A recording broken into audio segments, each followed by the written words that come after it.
Okay, so this is a live production right now on Facebook, and I just want to put it out there because I just want to put it out there. I just got off the phone off of a video call with my son, and we're talking about the Odyssey. And many of you, my students, know that I've talked incessantly about the Odyssey. It's like all I ever talk about, like little Johnny One Note. Um, and you know too that I have proposed before, though never written on it, that the Odyssey, in my opinion, is a retelling of the story of Ra, the sun god, the solar deity. And in that sense, Ra, Odysseus, fights the many-headed dragon Apophis, and he defeats the many-headed dragon, the horde of suitors, Polyphemus, many voices. He defeats him with cleverness and with trickery, and thus he sets the order of the universe back in place. He regains his home, the way that Ra does by defeating Apophis. So what we were talking about tonight was the role of the female figures in the work, and especially the role of Penelope. And it just, I don't know why it occurred to me that if this is all a retelling of an Egyptian story, which I really think it is, what is the Egyptian equivalent to Penelope? Well, on the one hand, I think it's Isis. I think that Isis is the equivalent, just as Odysseus is the equivalent to Osiris, to Ra. But there's another possibility. The name Penelope is unique because it means, in Greek, it means little duck, which is a very odd name. I mean, Odysseus's name has been, I think, very well demonstrated in certain articles that I've read. His name means the giver and receiver of pain. Somebody who receives pain is he's Odysseusing, and so Odysseus is the giver and receiver of pain. That's cool. That makes sense. But why would his consort, the woman who is equal to him in trickery and in power and in strength and in badassery, why would that woman be named Little Duck? That makes no sense. To me, anyway, it makes no sense. Now, I know that a lot of Middle Eastern families, the fathers had a certain affection for their daughters, and they would name their daughters after animals. And so like in the Hebrew language, you would get all kinds of names like little antelope and little bee, and they name their daughters after cute little animals that they saw. But nevertheless, to name your daughter Little Duck seems very strange. You also, because ducks, they aren't necessarily the most cuddly things in the world, but also if this is metaphorical, if the whole work is metaphorical, if it's an analog, a metaphor for another story, an older story, then the names in the work all have significance. Polyphemus means many voiced or many voices. Mentor means mental capacity or rationality. Um, uh, even Telemachus, his name Makos means war. Okay, Telemakos, I forget what Tele is, but the names have significance, which we lose because we don't necessarily understand the Greek in Western culture. Penelope's name, Little Duck, stands out because, again, all these other names that have power and epic significance, and I'm not meaning a pun here, they have epic significance. Little Duck doesn't have epic significance. Why would Homer choose that as the name for the consort, the equal to Odysseus?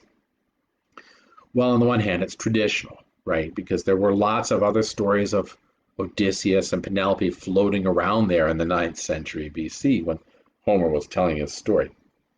So I get that. It'd be like, renaming a major character in a Batman story. Catwoman is Catwoman, right? She's not, Squirrel Woman. That's a different character. Um, you can't just rename somebody willy-nilly in a major story that you're trying to recast or retell. But that sort of puts off the question even further back, because why would the original story have Penelope as the name of the character? Now, in every other story, we have to recognize every other story has Penelope being unfaithful to Odysseus, cheating on Odysseus, betraying him to the suitors. Only Homer tells a story where Penelope is faithful to Odysseus, and not only faithful, but is his equal, his champion, helps him to destroy all these suitors. As my son suggested, Penelope is kind of like a spider from the beginning.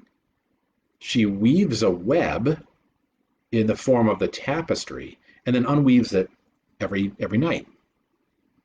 And equally, she weaves a web around all the suitors so that she traps all the suitors in one spot so they can't leave. So that when Odysseus does come home, even if it is 10 years later, when he does come home, he's able to kill every one of them because they're all trapped there in the web that she's created by her feminine wiles. And I just thought, wow, there's a lot of connections going on here to this Egyptian story of Ra and Osiris. How Isis in that story actually helps to trap all of the demons that are trying to devour Ra and traps them in order to defeat them as he goes through the Duat, through the underworld. But again, why a little duck? It's a strange sort of thing. Well, I was thinking that if we go back for a minute, the story of Odysseus, like the story of Ra, is telling a story of creation. It's a story of how a world is recreated, how a home is recreated after disaster.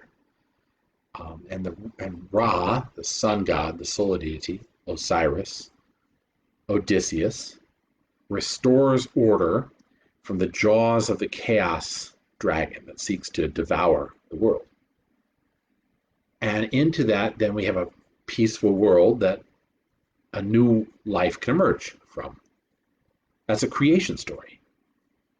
So let's go back for a minute to Egypt and their creation stories. Now, they have a lot of creation stories because the Egyptian mythology there was never one single pantheon of gods. They had lots of gods and lots of stories. And with the uniting of the northern and the southern kingdom, of Lower and Upper Egypt, they actually tried to merge these things, but they still had a Heliopolitan, a Hermopolitan, and a Theban, I think, religion, which were dominant religions, and lots of little other cults around the area and lots of little stories. So there's no one story. But among the stories, there is a continuity. The continuity is that almost all of them say that the world began with a dark, placid lake, static. And out of that lake emerged a something. In some stories, it's a pyramid. In other stories, it's a hill. In other stories, it's an egg. In one story, it's a duck. A duck emerges. And the duck emerges from that placid lake, and the duck lays an egg, and out of the egg hatches the hill of Atum, where the god Atum sits, and then Atum makes children who are the four Ogdoad gods, brother, sister, husband, wife gods, north, south, east, west. And those gods then go out to make the world. So we start with placid, we move to more and more and more and more and more things until the world is created. Now that's one of many stories. But it's intriguing that story, and then the story of the cosmic or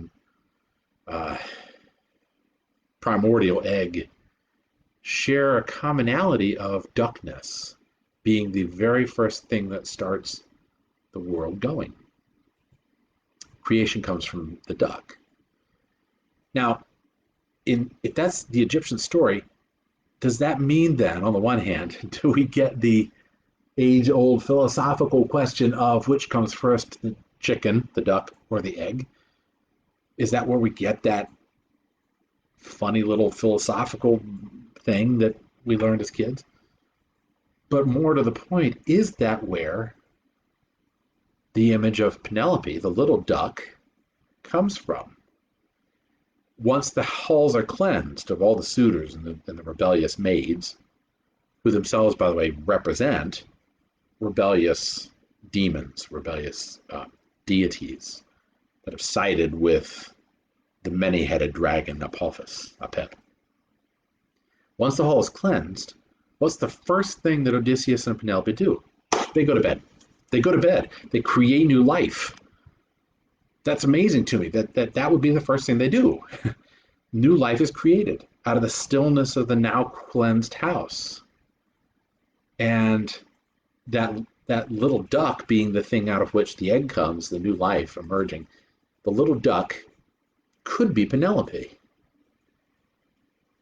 And it starts to get a little bit more freaky to me because the word for the bird, the word for the bird, have you heard about the word? Because everybody's heard about the word. The word of the yes, that's right, John. Exactly. If you delve deeply enough, there's always a duck. You know the joke, right? About a buck for a duck. Um, if we go back for a minute to this image of Penelope as the duck, the word for the duck or the bird that begins is Bennu. And the word for the hill that emerges from the placid lake is the Ben Hill. Now, let's not be juvenile about it. Be like, hee hee hee, Ben. That's the Egyptian word for the hill, that's the pyramid.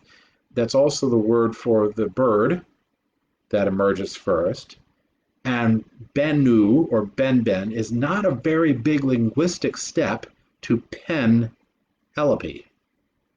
Ben, Bennu, Penelope. I'm not a linguist.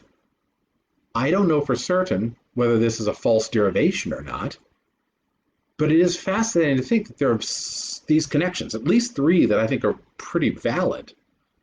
Penelope is little duck, it means that. In Egyptian culture, one of the creation myths has the duck as the first creation. Odysseus cleanses the house and makes a calm house after he kills the suitors. The creation myth in Egypt begins with a calm lake. Odysseus himself is a solar deity that creates new life after the world has been created and after the chaos monster has been defeated. The lake of Nu is then disturbed by the emergence of the duck or the egg. The hatch is open and out comes the solar deity, Ra. Ra, in the Egyptian story, defeats Apophis, the many-headed dragon. Odysseus defeats the many-headed suitors, the populace. That's a lot of connections. That's kind of cool. It's a lot of connections. And what really is freaky is if you want to really kind of have a mind fritz here, go and look up, on the one hand, the Vesica Piscis and the emergence of the Vesica Piscis in mathematics. And then look up the tree and the flower of life in mathematics. And then look up the flower of life in the temple of Karnak in Egypt. And what you'll find is that in Karnak, in Egypt, Karnak is one of the oldest temples in Egypt. In the Temple of Egypt, at Karnak, there is a flower of life symbol. And the flower of life is a circle, an egg, that has inside of it a matrix of circles with intersecting lines, nodal points on a placid lake. When you drop water in, the ripples come back in on each other. There are nodal points. And that image of the flower of life for the Egyptians, and then the Greeks and the Romans, was the image of the matrix upon which all creation rested, where the nodal points were where matter itself came into existence. I'm not saying that that's how the universe was created. What I'm saying is that's how the Egyptians thought the universe was created, and the Greeks and the Romans, and, well, for that matter, the Chinese and the Mesoamericans and Africans and everybody else previous to the 1700s. But that's beside the point. The point is that in the mythology that we're talking about, the Homeric story retelling the story of Ra in the Duat might have as its principal character, the most important character, the character that brings new life into the world and recreates the world, might have Penelope, the the Bennu, the little duck, being that character. What's the whole purpose of Odysseus getting home? He's trying to get home to his little duck so that the world can begin again anew. And don't get me started on Telemachus and how he's actually Horus, because that's a whole nother video. Now, I know that it's 11:40 at night, or maybe it's 12:40 where you are, in New York or wherever. But I had to get this out. I was like riveted. I was like, wow, that's so cool. So there it is. It's so cool. God bless y'all. Take care. God bless your families. I'll be seeing you.